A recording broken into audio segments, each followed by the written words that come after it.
I recently did a video where I asked all the top finance YouTubers what is the one piece of advice they would give to somebody who wants to become a millionaire. And that video is getting a ton of great feedback in the comments, but there are still questions that you want answered. You wanted to know what I thought about everyone's advice, as well as which ones I thought were best. So in this video, I'm gonna do exactly that. Plus, I'm gonna give you my one tip that I believe is the most important for becoming a millionaire. So let's jump into it. My good friend Lewis House said that the number one piece of advice he would give is that you need to have proximity to wealthy people. Now, this is something that I completely agree with, and it's why I started the video with Lewis's advice. If you've been following me, you probably know that I'm a part of many different masterminds, some of which I've paid tens of thousands of dollars to join. And the reason that I joined these masterminds is to have proximity to other people doing big things. But anytime I get into a new industry, I am always trying to get close to some of the top people so I can learn from them. Why do you think I was able to make that YouTube video with so many big name people in it? No one else has made a video quite like that with so much advice. It's because I value proximity so much, and I know the value of being around successful people, and I make it part of my routine to do it on a daily basis. Another piece of advice I liked was Nate O'Brien's. He talked about how it wasn't a good idea to go try and invest in the stock market if you don't have a lot of money. And the example he used was, even if you had $1,000 and you beat all the other investors and got a 20% return,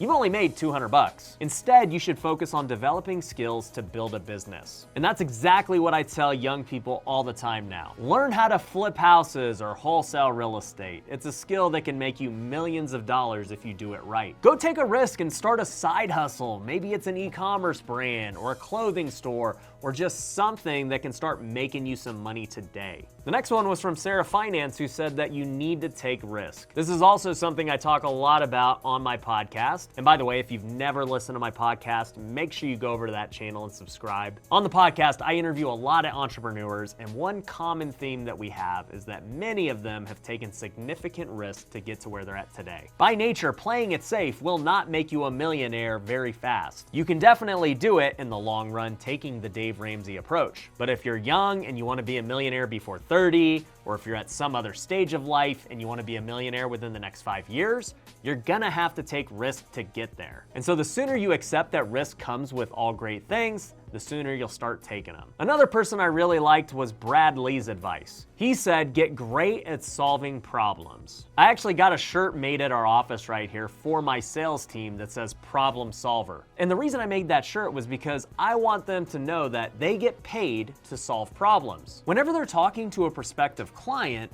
there's always a problem that that client has that my company needs to solve. If we can solve the problem for the client, we make money as a company. And Brad said it best, you can solve 1,000,000 problems that are worth $1, and that'll make you a millionaire. Or you can solve $1 million problem and just do it once. That's the reality in all of life. Take, for example, my house cleaner. We pay her $100 a week to clean the house. For us, it's a $100 problem that we have every single week, and she solves it. But it's definitely not $1 million problem. Now, on the flip side, let's take my company, Pineda Capital. We're buying big multifamily real estate across the country. And we recently just purchased a 334-unit building in Warner Robins, Georgia. And if we solve all of the problems associated with that property, we can make over $10 million in equity. So essentially, we're solving a $10 million problem. So the bigger the problems you can solve, the more money you can make. Another big one I liked was from Erika, Kullberg, who said that you need to learn to negotiate. Now, what a lot of people don't realize is almost every single thing in your life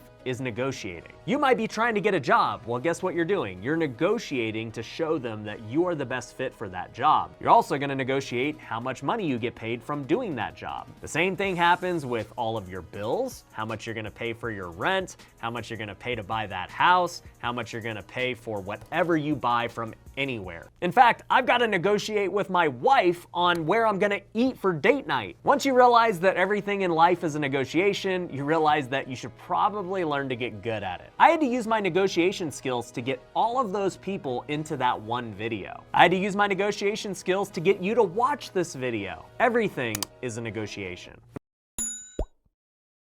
Another one I really liked was my friend Spencer Cornelia talking about the need to focus on one thing. And I think this is especially true in the age of social media, where you have so many different ideas in front of you, and everyone is telling you that this is the best thing. You probably watch my channel, and I'm over here saying that you need to invest in real estate. You watch somebody else's about day trading, and you think that, oh, I need to be a day trader. Or maybe you're over there watching BitBoy's crypto channel, and you're thinking that you need to buy Bitcoin or all these other altcoins to become rich. In the end, they can all make you money as long as you get good at one of them. If you're just average across the board, you're not getting rich very quick. But if you're excellent at one thing, you can become rich very fast. I use the sports analogy all the time. LeBron James is not good at baseball or all these other sports. He's just excellent at basketball, and that's all he's got to do to be ultra rich and ultra successful. And once you become great at one thing, it then allows you to branch off into other endeavors as well, just like he has. But do not try to do all these things at once right off the bat. Another one I liked was a blend from Chandler David Smith and Shelby Church. Essentially what they said was, embrace the struggle and don't overreact. Here's the truth about business, whether you knew it or not. It is always a struggle. There are always bad things happening.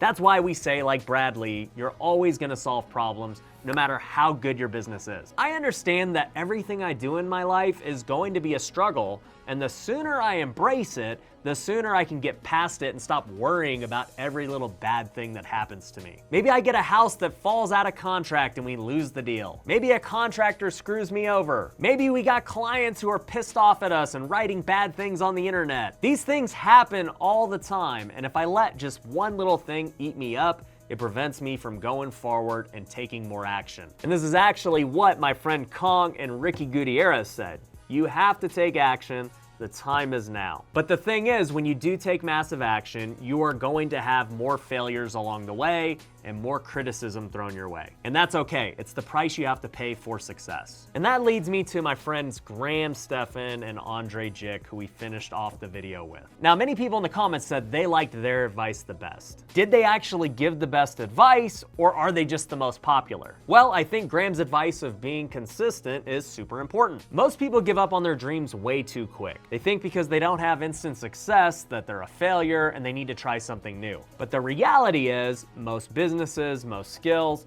they take a long time to develop before you start seeing real traction. And if you want evidence, look no further than my real estate career. I became licensed in 2010 as a realtor and pretty much didn't do anything for 5 years. It wasn't until I started flipping houses in 2015 that I started to have some real success in the industry. And then from there, it grew really fast to where it is today, almost 12 years later. The point is, it's been a long journey for me, but the success hasn't really come until the last few years. But people think that it happened overnight, which isn't the truth. So I do believe Graham's advice with being consistent is really good. Now with Andrei, he didn't really give advice. He told a parable that was extremely profound. And I'm not gonna repeat the parable because I can't tell it as good as Andrei did. So you'll have to watch the entire video after this one to go hear it. But the essential idea he was trying to convey is that you have to understand what's the end goal for being a millionaire? Why do you even want to become one? And if you do,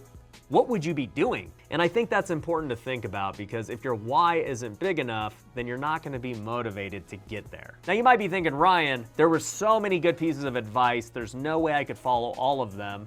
Give me the top 3 that you would follow. If I'm speaking truthfully, I don't know that anyone was thinking that because no one commented it, but I want to tell you it anyway. So the top 3 for me are this. Number 1, like Lewis House said, start getting around the right people. Proximity is so important. Doesn't matter what industry you're in, you gotta get around successful people. Second one, Sarah Finance talking about taking risk. Once again, doesn't matter what industry you're in, you're gonna have to figure out how to take a risk in your life if you want a big reward. But the third one, I actually didn't even mention in this video, but it was from Sharon Sung. And she said, buy real estate. Kind of a curveball since I didn't mention it, but it's pretty self-explanatory. More millionaires are made through real estate than any other thing in this world. Real estate personally made me a millionaire, and it's made most of my friends millionaires. So if you're looking for the quickest path to becoming a millionaire, there's really no other method that comes close. And shameless plug for me, if you want to learn how to invest in real estate, go to futureflipper.com.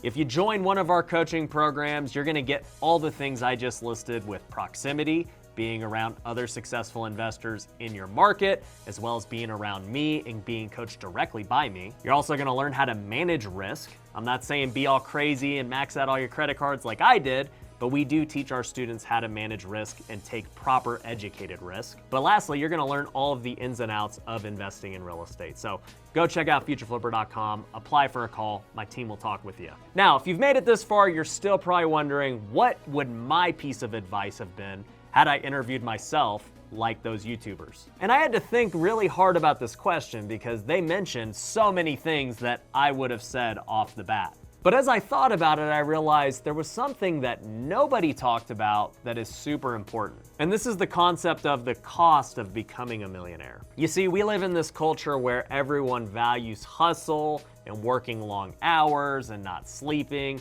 and doing all of these things at all costs to become a millionaire. But if you listen to my podcast, like I talked about earlier, I talk a lot about work-life balance. Mainly because so many of the people I interview ask me how I balance it all. How do I run 6 different companies at a high level, plus put out all this content and spend time with my family? And all of that leads me to giving the biggest piece of advice for becoming a millionaire. Becoming a millionaire is not worth losing your family, your health, or your faith over. Having money is great, but all of those things are infinitely more valuable, and it's not even close. I know so many wealthy people who are unfulfilled with their daily life because they're a slave to their job and making money. Don't be that person. It's not worth it. Find a way to create wealth while still maintaining balance in all the other aspects of your life. Anyways, hope you enjoyed the video. If you did and you like this type of content, make sure you subscribe, and I'll catch you on the next one.